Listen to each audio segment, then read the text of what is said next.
Hello, everyone, and welcome to episode 3 of Cult Musical Zones. And today we're going to talk about not the sequel, not the prequel, but the equal to the Rocky Horror Picture Show Shock Treatment. And today we have 4 guests who are aficionados of Shock Treatment, and we're going to talk about the plot and we're going to talk about why Shock Treatment has the legacy that it has. So, what's the first question is, what's the first time that you saw Shock Treatment? But before that, let's introduce ourselves and let's plug the blogs that we have. So, Allie, Hi there, I'm Allie. I'm one of the co-directors with Jamie, who you're going to meet a little bit later over at RHPS Buffalo, the Francis Bacon Experiment. And you can find us all over social media, Instagram, the TikTok, at RHPS Buffalo, and come hang out with us. Yeah.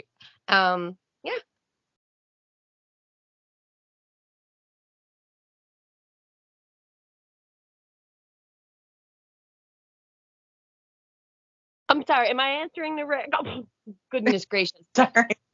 No, He's you like, said it's 2 in the morning. It's Tyler. 8:30. I have no excuse. So the first time I saw Shock Treatment was in nine 2000. It was the year 2000, and I was at convention in Allentown, Pennsylvania, and I had heard of it. I had heard the music because of the Rocky Cast I was a part of, but up until that point, I hadn't seen it live, so I didn't really know what I was getting into, and I walked in blind to a shadow cast of it, and Nell was there watching with us.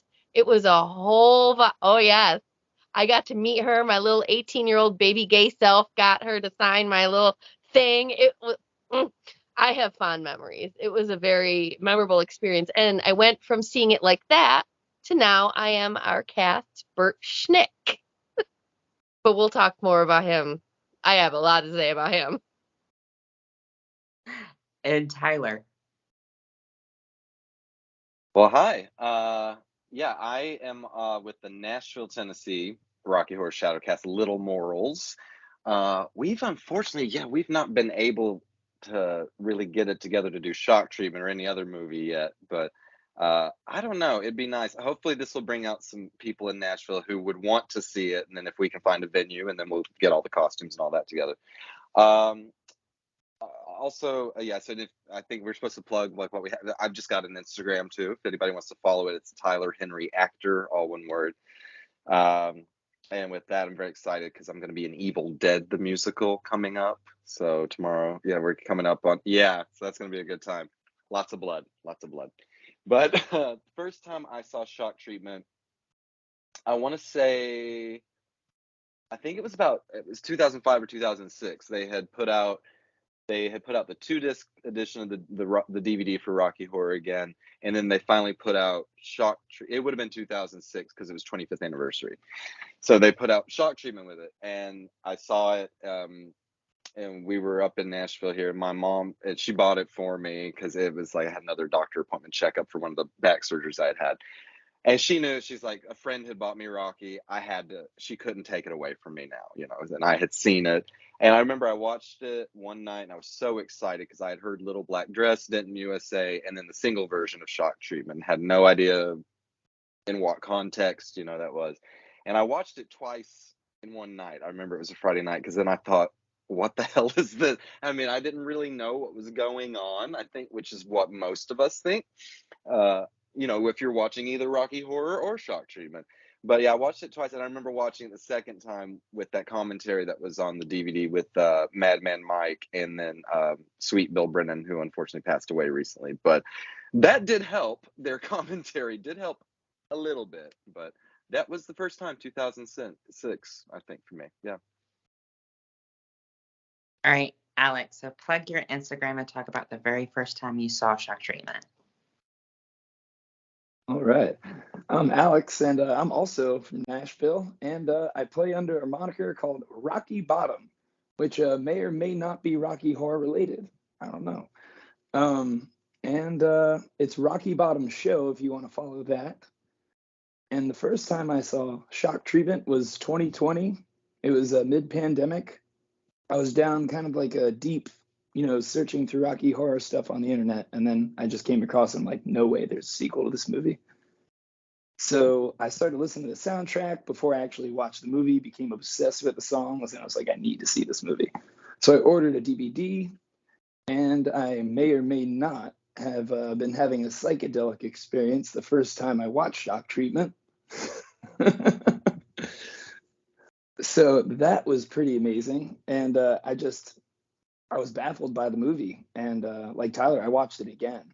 And then, I just kept on watching it. And I'll say to everyone, you need to watch that movie like more than once or twice to like really soak up all the little details and everything that's so brilliant about it. But yeah, that was my first experience with Shock Treatment.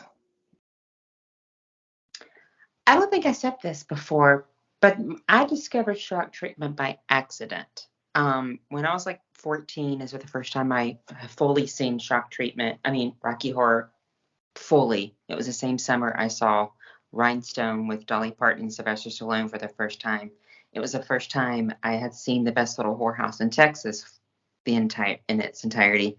And I was on Internet Movie Database because Rocky Horror and Best Little Whorehouse opened up a floodgate. And that's when I discovered the Pirate movie, which is another horrible, wonderful cult musical. And I discovered Shock Treatment by accident. And I was like, there's a sequel? And this was in 2004, so there was not a lot of information. And I had to get the VHS tape from Amazon. And it wasn't the best quality, obviously, because it was a VHS tape. And then I found a bootleg DVD on eBay. And then 2 years later, it's when the DVD came out. And I'm one of those who sort of just gravitated towards Shock Treatment versus Rocky Horror. I love Rocky Horror, but I just gravitated towards more Shock Treatment. The same way I gravitated towards Grease 2 more than Grease. Like, in my mind, we all lost Olivia Newton-John recently, of course. But when she passed, my mind didn't go to Grease. It went to Xanadu. It went to a movie she did called Two of a Kind with John Travolta, where they're like, he robs her, but then they fall in love, and then God and angels want them to be together. And then she was in a Disney Christmas movie called A Mom for Christmas, where she's a mannequin that comes to life because a girl wants a mom. I don't know if you are, but yeah, I like bad movies, but we'll get into that. But yeah, and then now we're going to talk about the plot of the film.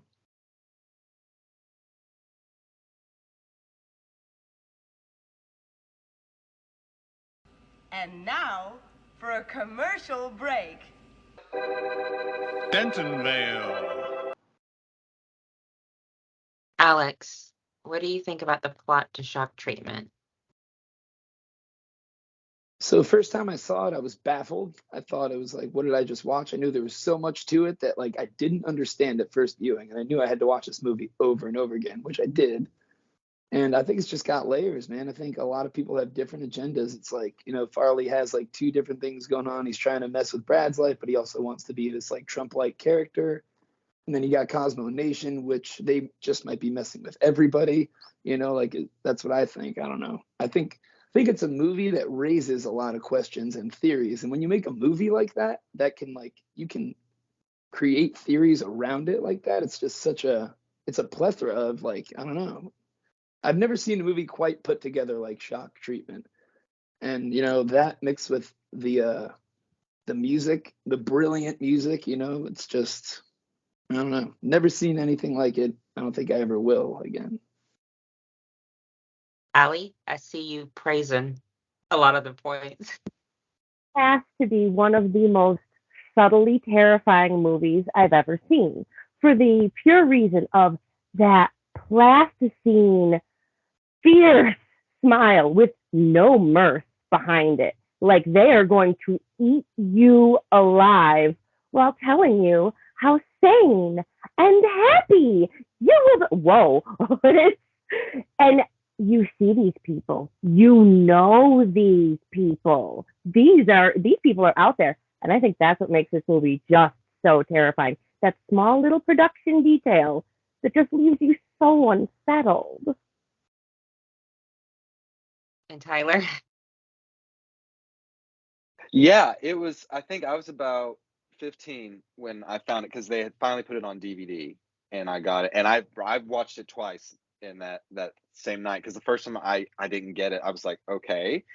And then I think I watched it with the commentary with that had it was Madman Mike and then Bill, who unfortunately, we lost him recently. But and the other thing with the plot, of course, we have to remember is that's what we got was, of course, not what they originally wrote, and it had to go through some things.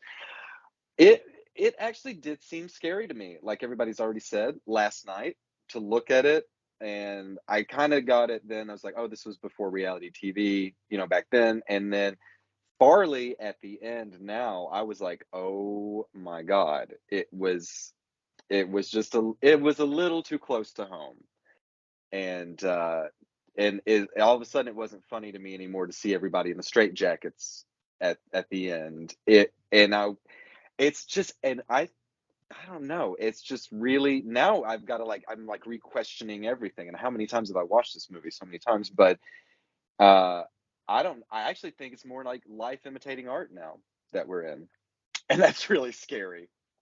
But yeah, I just think it really hit home for me last night rewatching that maybe that's the whole premise of this is like mass manipulation, which unfortunately it's a little too realistic now. So yeah, it's a horror film. That's what I think now. I thought about this question. There's lots of cult musicals that I love, Best Little Whorehouse and Rocky Horror, but there's always a song in cult musicals that or any musical that just grates you.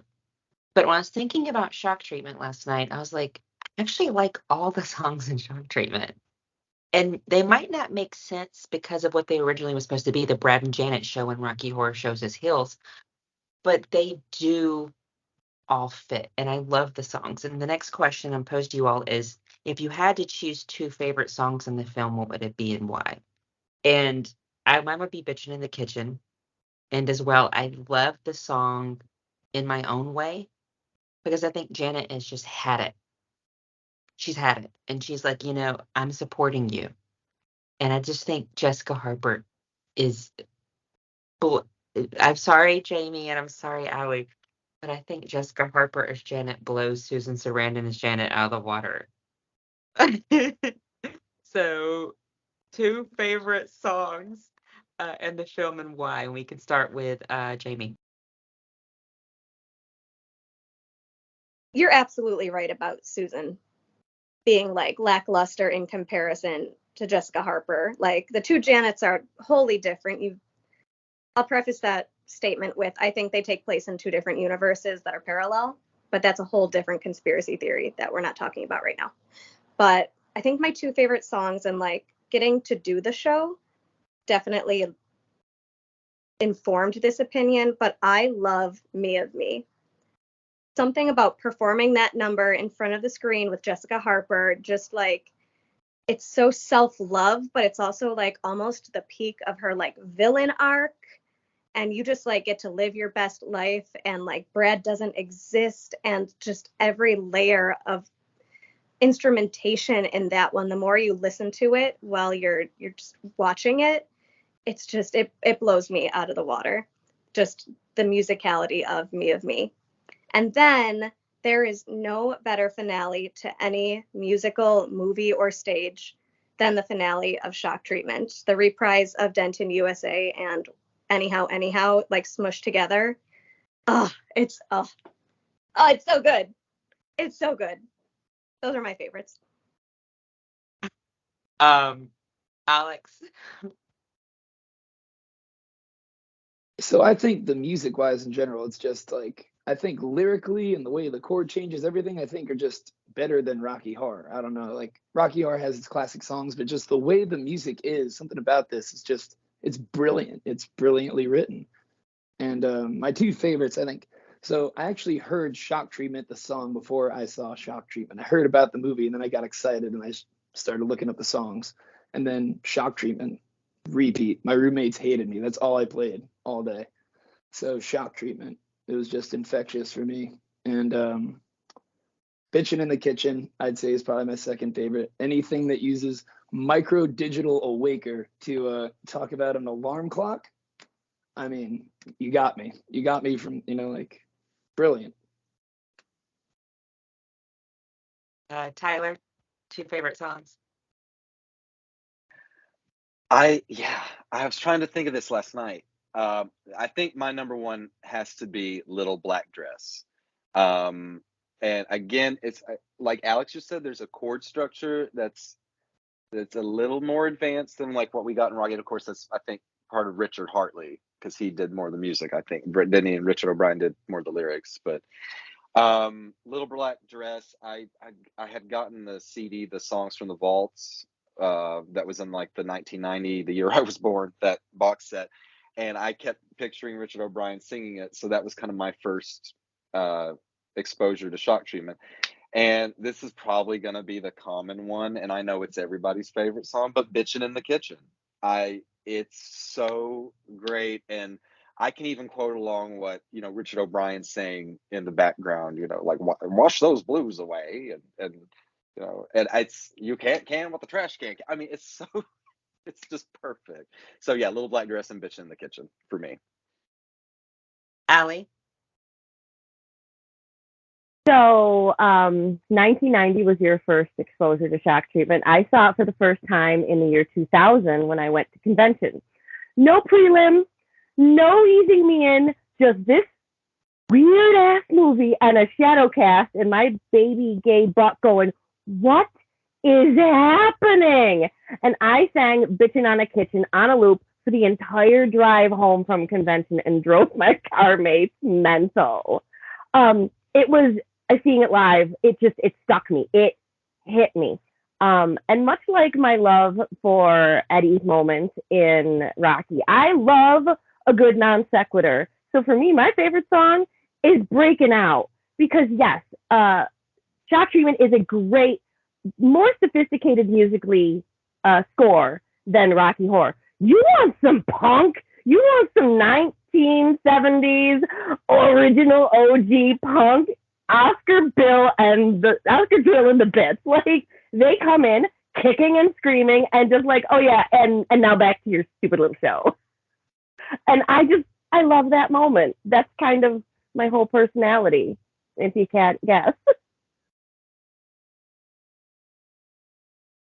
This was a hard question too, because the good thing about Shock Treatment, there's so many different characters and there's so many different layers. And like Alex sort of hinted at, everybody has their own motives, and it's up to you, I guess, as an audience member. I think this terrifying thing about Shock Treatment is that we as audiences are in on the joke. We're in on the plot. We're in on the terror. But Brad and Janet are completely oblivious. Even Janet's parents are in on it.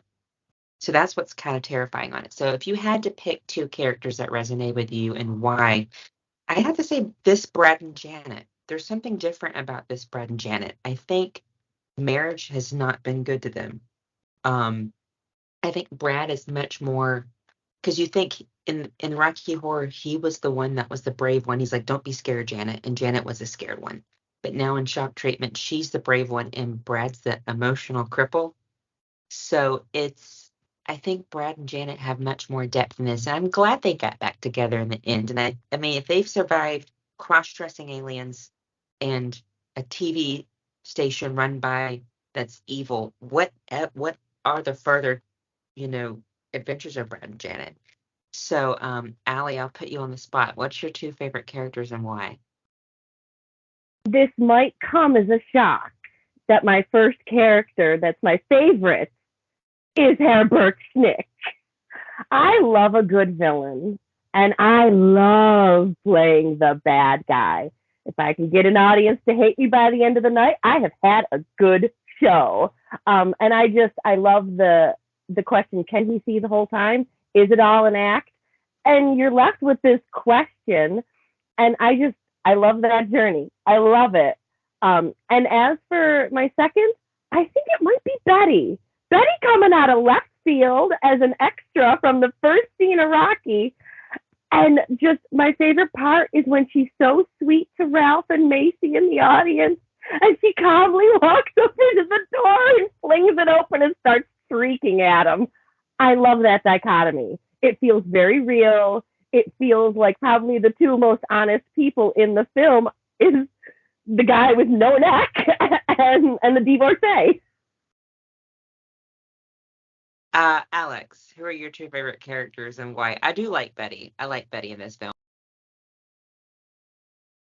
So I'm gonna also say definitely Bert first. I mean, something about his character that was just immediately, as soon as I saw him for the first time when he comes on screen, that music that plays when he hops out and with his walking stick, I was just like captured, you know.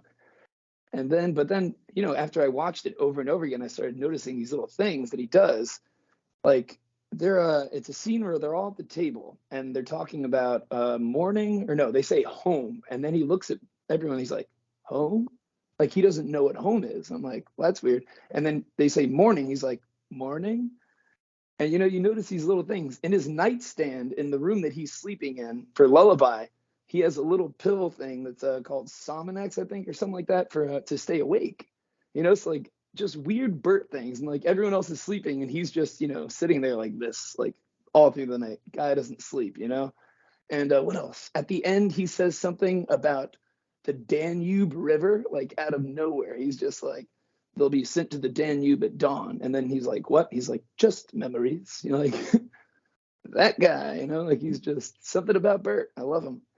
And my second would probably be Oliver Wright, because he just seems to be the only guy that's like, he knows what's up, like, and in the beginning, he's like slowly saying, I think, like everything that happens kind of, there's many ways that the spider may catch the fly. And he's like saying all these different ways how basically they get us, like we all get gotten, so, yeah.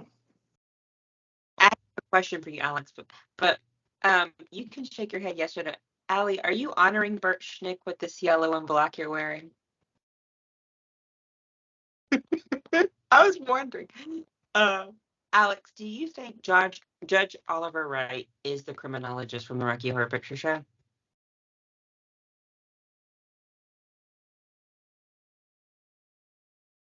I think so as well. Tyler, yeah, same. Now I have like all the memories in my head of like the weird, like just the little Easter eggs. Tyler, two favorite characters. Yeah, sorry to kind of jump on the bandwagon here, but I mean, who makes this movie for me is Bert Schnitt. I mean, he's amazing. Oh, and just like that's my favorite thing. Like I was saying, like he's such a pervert. I mean, like, so that's probably my favorite part. Is like, are you decent, Janet? I mean, he can see, but he's part of that manipulation. And then he just constantly goes from like that grin to just like it just like snaps like that. So yeah, Bert. So nothing new there, like everybody else. My second one, I almost want to say Neely, because I just kind of feel like the whole always a bridesmaid, never a bride type thing. But honestly, I think Cosmo is my second favorite. He's so campy, especially at the end when he's got the little, with the car keys, that Erwin Lapsey had. I would have to say, and they were the two I would want to play in the shot, even though I'm the criminologist for my cast. And I love Judge Wright, but I would want to be Bert, or stick a ball cap on me and I'll be Cosmo, and I'll have a great time. Jamie? So very obviously, I have loved Janet since like the first day I watched this movie. She was so different from Janet and Rocky, and Janet's one of my main roles when we do Rocky Horror. So she's a sad wilting flower, and she kind of gets her redemption by the end with Toucha and her sexual liberation, whatever. But this Janet has so much more power and spunk, and she's just fleshed out a lot more than Janet Weiss is. And it's just so much fun to play that arc from beginning to end and to watch her. She doesn't end up the same Janet she started with, even though, she's back with Brad. They're both like whole new people, and I love how she gets there. I hate how she gets there because manipulation and drugs and consent, all that fun stuff that is missing in both films. But man, I love her arc and where she ends up. And she has some fabulous costumes. Like, we're not gonna say that, both Allie and I brushed up our costumes for the upcoming con, but I have a really nice Janet dress. And my second one, there's so many of them, but Macy has something so messed up about her the entire time with her fake, like, Barbie plastic surgery smile that makes you so uncomfortable, but at the same time you want to put a blonde wig on and just like twirl your hair and like strut your little butt around. Oh, she's so creepy in such like a terrible way. And there's that moment when they're on the stairs and they're talking about seeing a couple new faces and a new light, and the minute the cameras go off, the smiles just drop and you're like, who's that? Oh, but she's fun. If I didn't play Janet, I think I'd want to do her next. So we have to give an honorable mention to the audience. The audience is hilarious in itself. I mean, Richard O'Brien is obsessed with the idea of the American dream.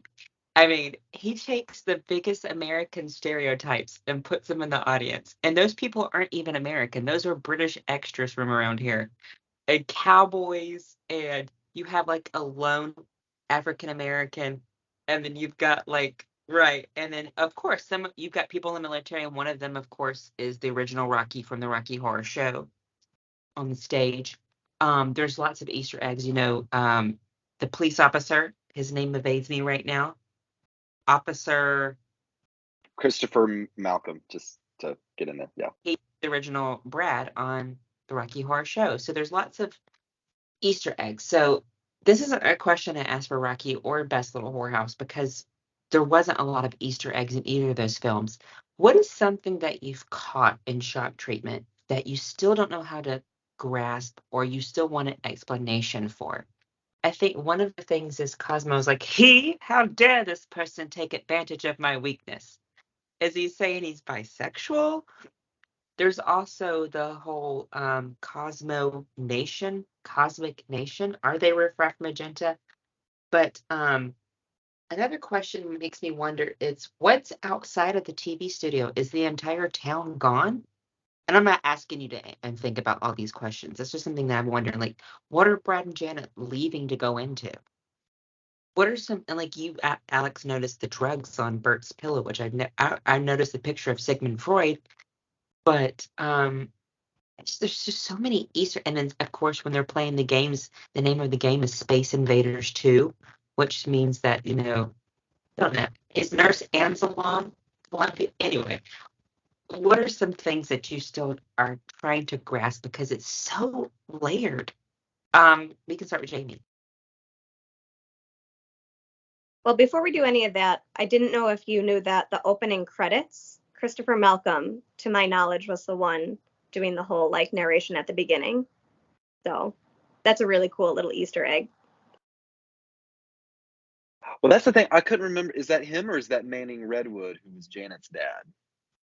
I thought it was Chris Malcolm, but it could be Manning Redwood. We'd have to look it up. That also sounds plausible. It's one of them. It's one of those two guys. We need like 2 minutes for that other question. Oh, sorry. I'll give you 2 minutes for that other question. We can go to Alex. Since you noticed some things, what are some things that you still don't understand or you caught like 5th, 4th, 6th, 7th viewing?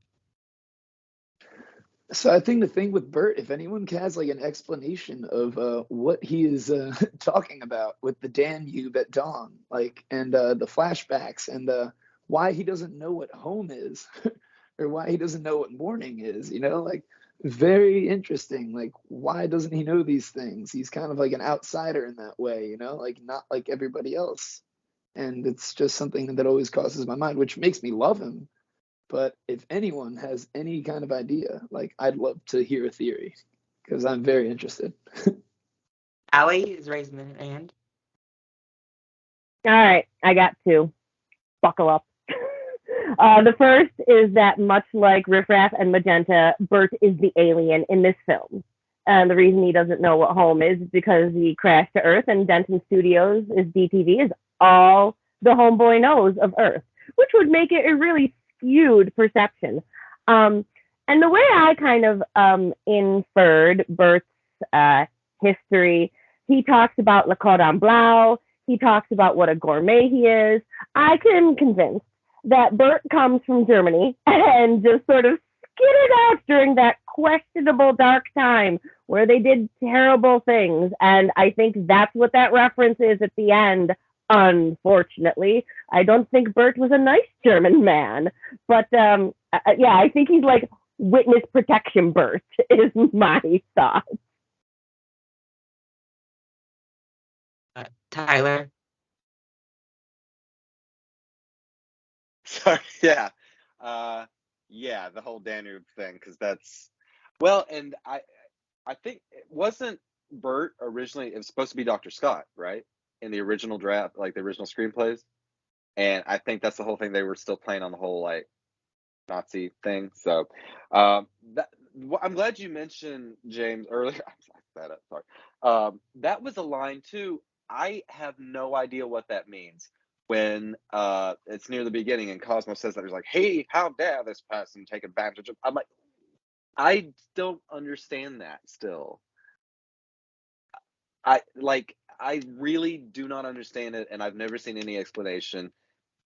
And it's not like the rest of the movie makes a whole lot of sense to me, but that's just the one I can kind of piece the rest of it together. For some reason, that line, "How dare this person take advantage of my weakness?" I really don't understand. Hopefully, once you post this, people can comment or I don't know.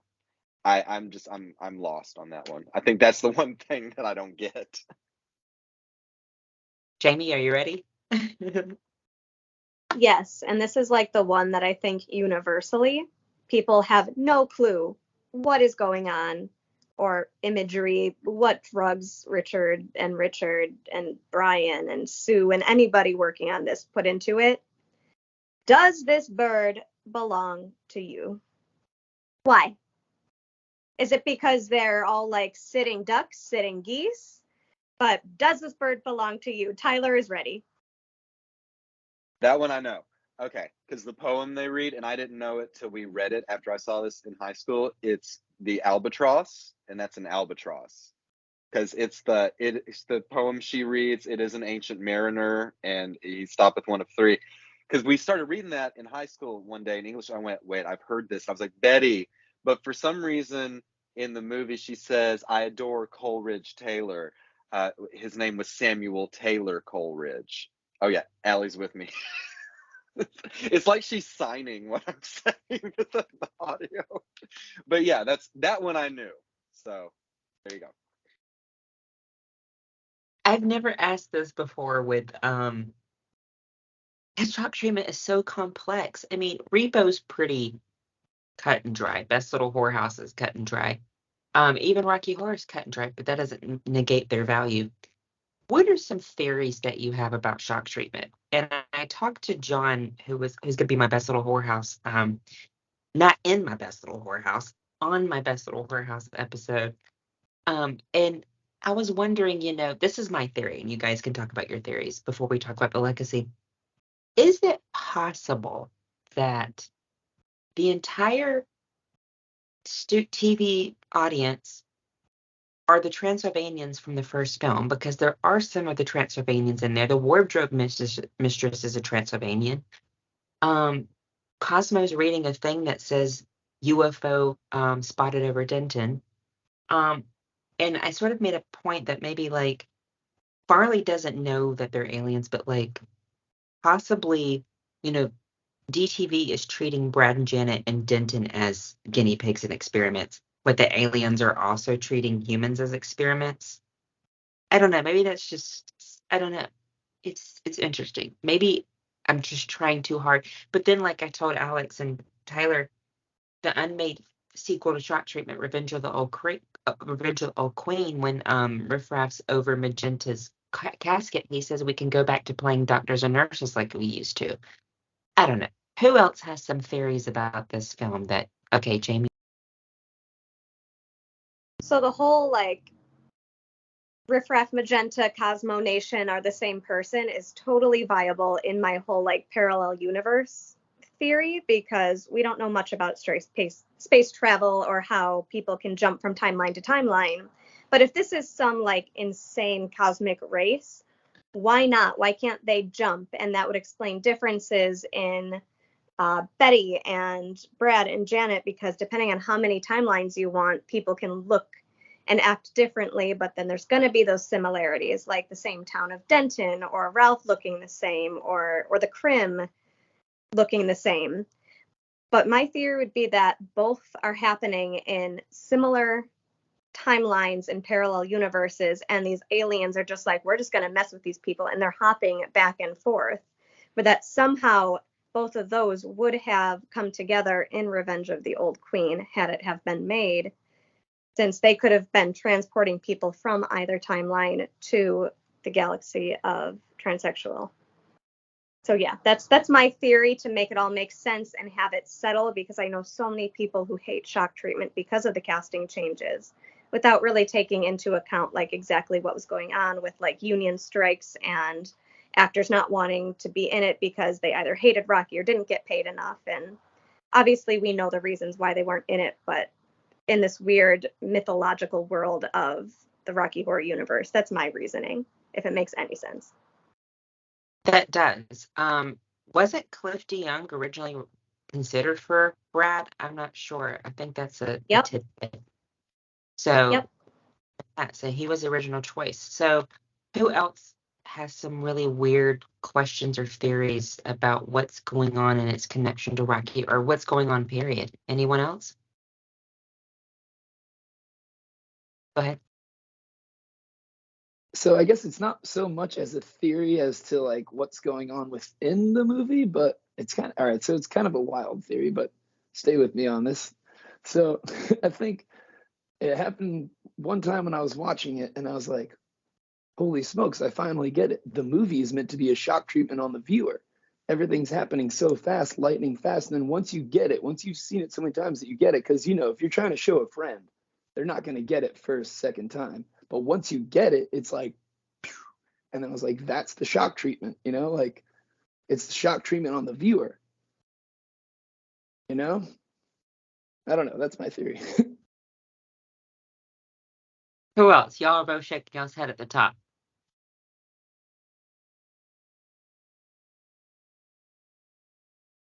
Or I can't. No, what Alex just said, I'm just like, you know, that's yeah. Wow. Well, the one thing I've always wondered, which I know why they've always said it's, you know, it's not a sequel, it's not a prequel, it's an equal. But I kind of going on what Jamie was saying about kind of like alternate universe, different timelines. I have always wondered if, this didn't happen before the events of Rocky Horror. If it is in fact maybe more of a prequel. Other than that, I don't think I have, as far as theories go, I think I'm still trying to figure a lot of it out. I know it's not as easy as just being on the surface of it's a town that lives in the TV studio. But yeah, I've just kind of wondered myself. I'm still theorizing exactly when these events would have happened, and if they did happen within the same timeline, same universe. Like, I don't know. This movie, it really is puzzling when you actually stop and think about it. So, yeah.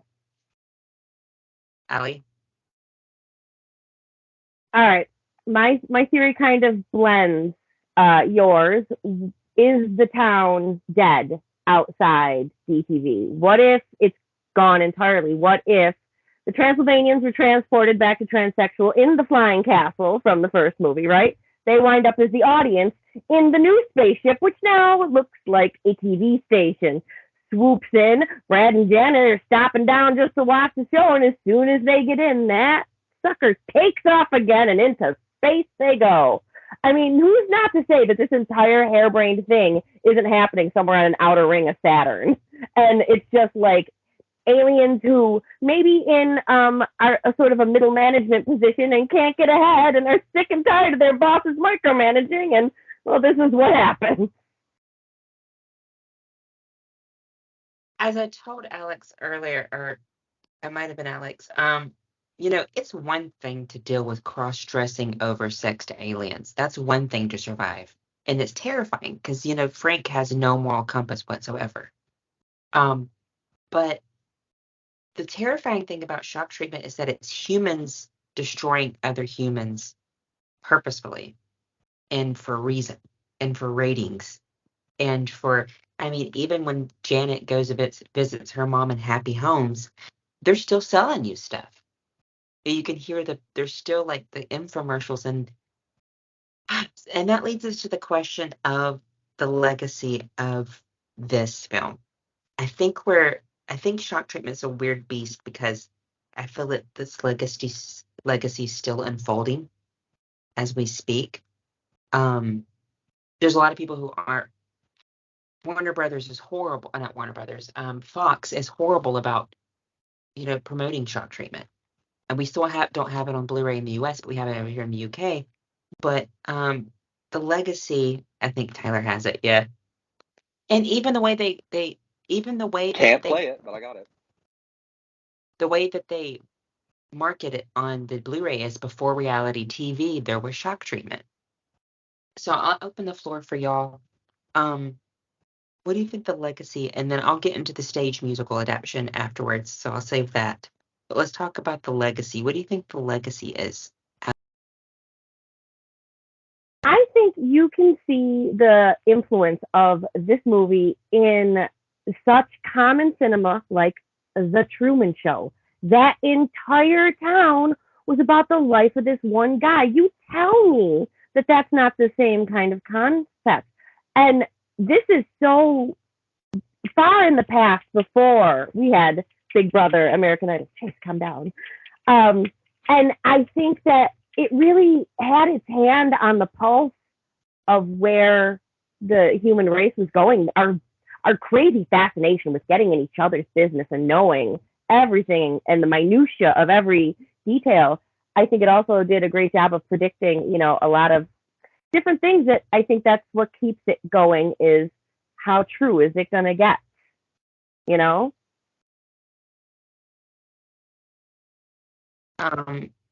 wants to go? Jamie? I'm also seeing, especially when I'm chatting with other Shadowcast leaders here in the US, I haven't really gotten to talk to many people from overseas other than one cast member from RHPS Israel. But I'm seeing a new interest in shock treatment from a lot of other casts who are maybe thinking about doing it. But I mean, it is a big beast, don't get me wrong. But cast members are getting more interest in trying to do more shadow casts of it because they're not as common as Rocky. With the older guard, our cast leaders who are starting to think about retirement, they're the ones who are like, oh, I've done it a million times, I'm not interested. And then right next to them is their younger counterpart going, oh, when you're gone, I'm going to do it. I'm going to get everybody down here. I'm going to find people. And there's this new interest. So I'm hoping that with the younger generations starting to come into Rocky, and by younger, I do mean us folks under 50, between, Gretchen's age of 19 and 40, 45, all of us coming in with fresh blood and taking over these groups and building a new type of community. There's going to be a new interest in shock treatment and other cult films that I'm sure you'll discuss later in your season. But there's this new interest in doing things outside of Rocky, and the more we start doing them, I think the more they're going to start, easing their way back into society, just like shock treatment. Anybody else? Tyler, Alex? Or me? Oh, okay, yeah. Yeah, the legacy, and I think that's as was just stated, there is more of an interest in it and people get it, I think, a little bit better now. Unfortunately, because it is kind of becoming true. That's a little bit what we were talking about. But it's really amazing just how prophetic this was, not only in predicting reality TV, but this really fatal obsession with celebrity. And with Janet, Janet's basically a Kardashian, in this. She wants to, and and then just the sway that Farley has over everybody, this group of people. And that was something that was just like really scary to me too, again, to watch it last night when, Janet kind of wakes up and then the whole out, I was like, this is a little, I think the legacy will keep, unfortunately, it may keep unfurling and it may keep getting a little, almost hitting a little too close to home. Maybe then, though, that's another reason people these days need to watch this one more. They need to know about it, and just so they can see those parallels, in the world that we're living in. I don't know. Maybe shock treatment will maybe make the world a better place. All we can do is try. Alex? I definitely agree with that. I think it definitely could if anyone just gave it a chance. But so this is why we should tie everyone down like in a Clockwork Orange and force them to watch it 10 times in a row. But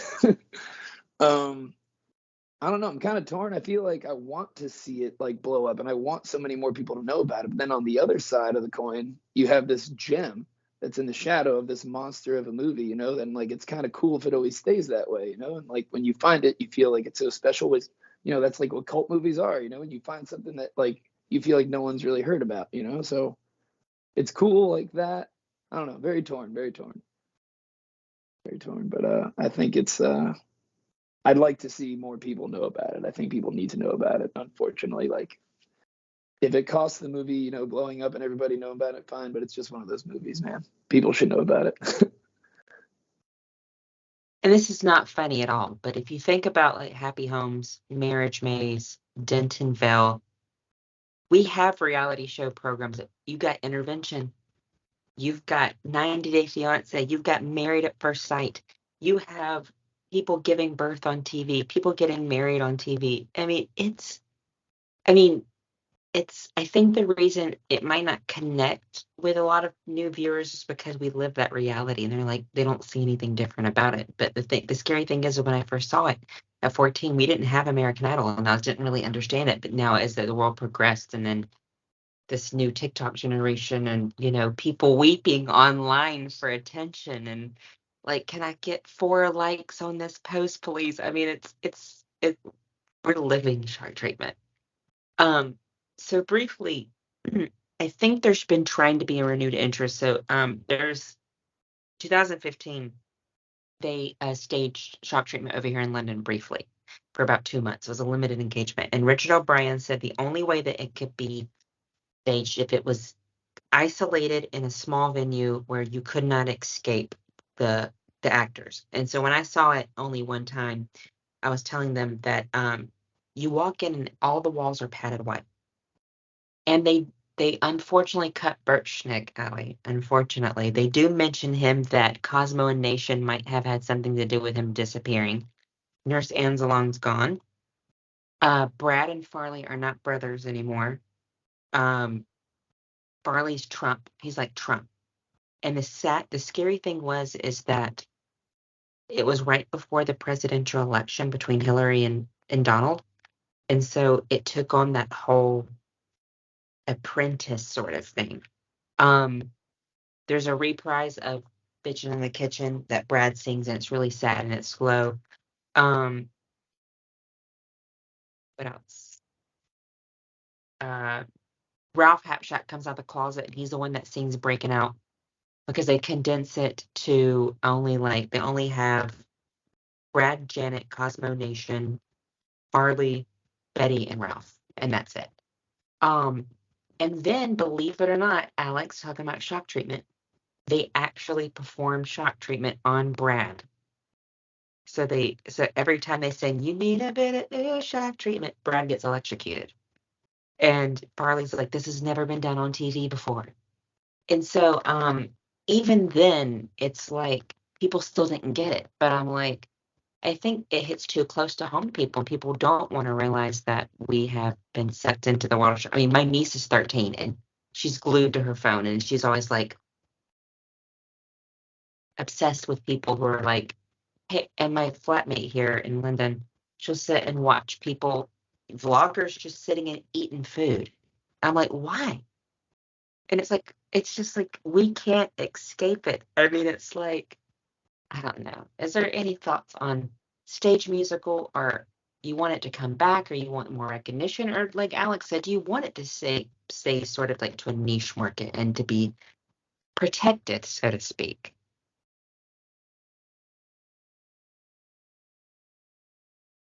Go I ahead. mean, I remember when they started talking about doing the stage musical, and I knew I was never going to see it. There was no way, as a, 25-year-old who has student loans, I was going to make it over there.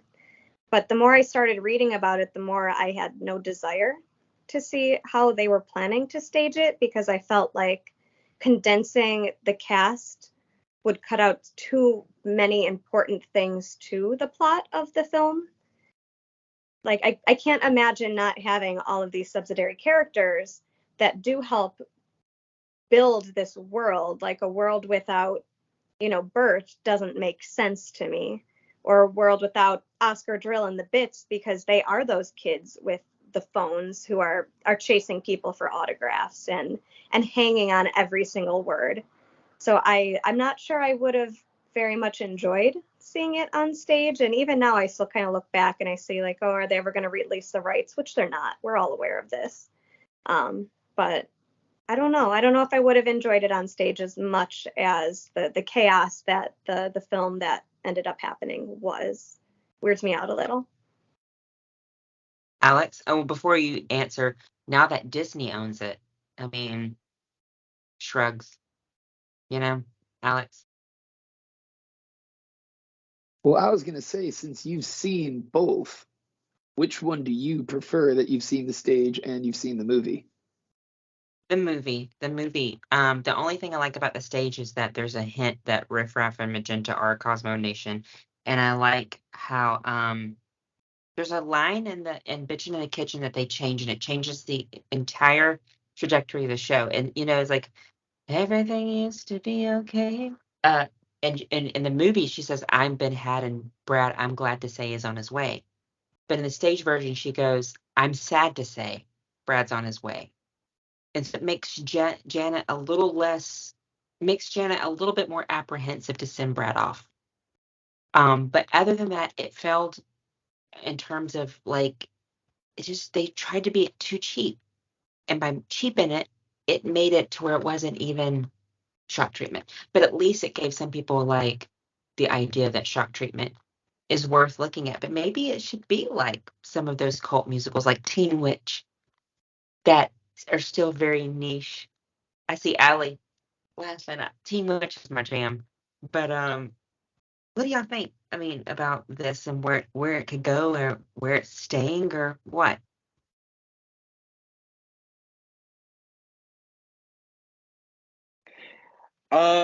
Yeah, I really like what Alex said. I mean, that's the problem with cult films, and especially like these. In some way, you want it to stay kind of unknown because that's our little group, And but at the same, it's kind of a fine line, because then you want to.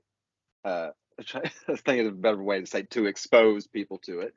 Um, I would really love to have a stage production that, I mean, I kind of like the idea of the basis, and I understand them wanting to cut down the cast, and especially with that first run. But I mean, the number one thing, you have to have Bert. I mean, I could not believe that I remember, because I was following up on it too in 2015 when it was going on, and I could not believe that they cut him out. And I think it was you, Jamie, who just said, with Oscar Drill and the Bits, you have to have the kids there, and the kids now. That is brilliant. Why they didn't think of that? I mean, and because they have to be, the kids are the ones at the end who realize, well, that's wrong, what's going on, the way they're driving out that dirty little dish, and they're the ones who ride off into the sun, which never sets on those who ride into it. I'm sorry, I'm just in a quoting thing, but no, I think it would. Yeah, I think it could work if it was revised a bit. I would be all for a live stage version, and I would love to do anything I possibly could, even if that's not performing in it. I would fly in the scenery. I would just love to be a part of it. But hopefully, hopefully this gets some things out there. I don't know. You never know who's looking at these. So, but yeah, I think it would be good to have more people see it. I think we can still ride that fine line, and because we were here first. So, And Allie, Rocky Horror royalty, the grand dame. Yeah, no. So yeah, I'm trending a bit older than most people I pal around with the Shadowcast. But what I loved when we did Shock Treatment is we had a lot of our friends from the Junior Chamber of Commerce come out from Pittsburgh, and that cast is some hot, young, chaotic energy of the best kind. And what I loved about them coming out was that it is the new generation. They do trend younger, and it's so great to see talking to like kids that are like 18, 19, making friends with them, and they're getting just as into it. But that doesn't mean it's going to stay what we're going to leave it to them as.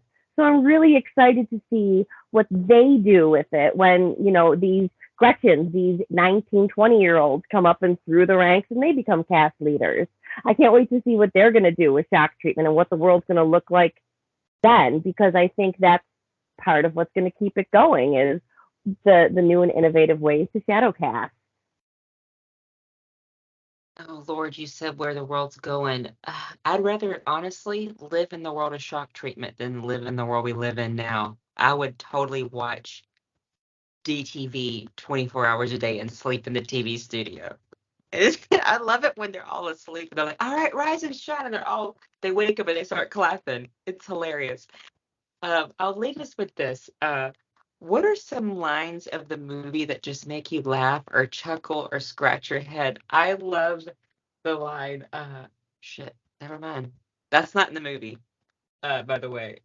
There's just so many like the line in Dual Duet where it's like a kisser like a Mississippi alligator sister. I love that. And it's just like how there's like there's lots of rhyming in the movie. So like when Janet's like, well, Farley Flavors is fairly flattering. And there's just like the kids are singing and like the lyrics, it's like, you know, I've been a lifetime on deposit and that's a long time in the closet. And it's just like, and there's that lady in the audience, she's going, whoa! And it's just like, it's full of hilarious lines that make no sense. What are some lines that just, and does this bird belong to you? What are some lines that just stick out with you? And anybody can go. Okay, one of my favorite ones is Betty takes so many shots at people, and you got to give this woman credit where credit is due. The first one is when she looks at Neely and the Crim, or, you know, Charles, says, a free thinker, and she goes, everything's free there. And then there is the classic, as she's talking about Macy, the weaker the man, the dumber the blonde. And man, that woman had them in her. Oh, anytime you need an insult, take a Betty insult. Who else has some really weird lines or something that sticks out with you?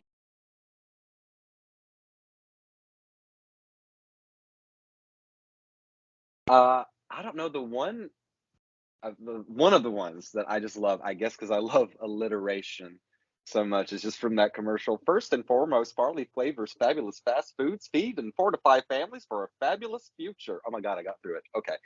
And then the other one, and I had to make sure I had this prop, and I will have to have this for the Apple too, is, I mean, everything Bert says, but like, everyone loves the girl next door. Particularly, oh God, it didn't work out like I wanted it to, but there you go. And that's why I want to be him in a Shadowcast. I'm going to spit an apple at somebody. But that and Janie, are you decent, Janie? So that's mine. And he has that little weird lip thing because that Dame Edna does because he's Dame Edna. And it's like, it's so weird. It makes no sense at all. Allie and Alex, are there any just lines or just lyrics or anything that just blows your mind? So for me, I enjoy it live more than I enjoy it watching it at home. And I am the Shadowcaster that I'll be alone in my house still saying the callbacks because, you just get into that habit. And my favorite one out of the whole movie is looking at an ace that yelling, "You're looking at his goddamn face!" Because his face like right here, and it just gives me the giggles every single time. It tickles me. But also, does this bird belong to you? Because it's a great question to ask when you have no idea what's going on. And Alex. So I was gonna say that kiss her like an alligator or Mississippi alligator sister. That's just like who thinks of that, right? Like that's amazing. But so I was like thinking, all right, so if not that, but so when Betty's like putting a pin on, and then Oliver writes like, or she's like, what shall I pin this on? And then Oliver writes like, on faith, Betty, but make sure it's your own. And like just like little hints like that, they say these little lines that like they're talking to you, you know, like this is just, you know, it's a line, but it's like also, I love it, love it. Did anybody notice when Nurse Anzalong was like, sign the contract tomorrow? It was like she's trying to, but then her voice, she has a Southern accent, but then her voice changes. That's where you get the first day free. It's like, everybody's so mad there. They're just crazy. I don't know. It's hilarious. Anyway, I heard the apple, so we got to talk about the apple, of course. I need Allie to talk about Teen Witch. Talk that. Repo, Devil's Carnival, whatever y'all love, let me know, because I love having y'all. Y'all are the grand dames and grand dames or whatever of cult musicals. So, is there anything else? I promise y'all that was my lotion. Did y'all want to say anything else before we leave? Do y'all want to plug anything that y'all have going, like Rocky Horror or anything, or y'all sites? So I don't know if our friends from Nashville are going, but in a week from Wednesday, the National Rocky Horror Convention is taking place in Providence, Rhode Island, RKOCon 4. It's an entire, half week of everything shadowcasting, everything shadowcasted cult films. And it's just a wild, hotel party. They're going to be shadowcasting Hedwig and the Angry Inch and The Room. Allie is one of the Hedwigs. It's going to be very exciting. The next day, they're shadowcasting Repo and Shock Treatment. Allie is one of the Berts. I am one of the Janets. And then the day after that, they're going to be shadowcasting Dr. Horrible's sing-along blog and Reefer Madness, which I am in and I have not started studying my stuff for, but I promise I will. Alex. And then a big Rocky Horror Picture Show national cast that, per our knowledge, is going to be streamed. We don't know on which platform. I'm going to assume Twitch, but it could be streamed on a different one. We'll make sure to share exactly what's going on the RHPS Buffalo pages, but it is going to be streamed. So it's just like a wild thing with all the shadowcasters and loving cult films. So that's what we have coming up. And I guess our ticket link's not up, but we're shadowcasting Phantom of the Paradise in October. So I will totally come chat with you about that one because I got a lot of work to do. October 7th, if anybody wants to come to Buffalo. The doors that Rocky Horror opened with Hedwig and Shock Treatment and Phantom, that's debatable with Phantom and Rocky Horror Store. And then Reefer Madness. Oh, it's great. Oh my God. Anybody else have anything? My mind's blown that y'all are doing Reefer. We aren't doing Reefer. Yeah. No, we're doing Reefer. No, I meant the actual Reefer. Like the 1936 Reefer? No, I thought you meant I was making a joke. I was like, you're doing Reefer, but not the actual Reefer on stage. That's probably both. You never know. Solid Not possibility. Actual marijuana. Yeah, solid possibilities. Oh, I'm blind, y'all. Sorry, anybody else? Yeah, I totally forgot about that, and I'm probably not going to be able to be at con, unfortunately, but I'm really excited. I know, and I've never been to one, and I don't know. Well, we may have time. I might be able to. I'll have to look into it. But definitely let me know with the Twitch stream or whatever it is, because I want to watch that. I just wanted to plug also the Nashville cast, because luckily we have a new venue that we've been getting a lot of more shows throughout the year. It's Little Morals Nashville, so just all one word. And if you want to follow me on Instagram, it's Tyler Henry Actor, just of course all one word. So a little shameless self plug there. So And I will tag y'all in the post as well. And y'all have to start figuring out what y'all want to talk about next. Reefer, well, Reefer Madness musical, Phantom of the Paradise, Teen Witch, Repo, Hedwig. So y'all let me know. And yeah, let's ride off into the sunset. All right? And I will talk to y'all later. Bye, y'all.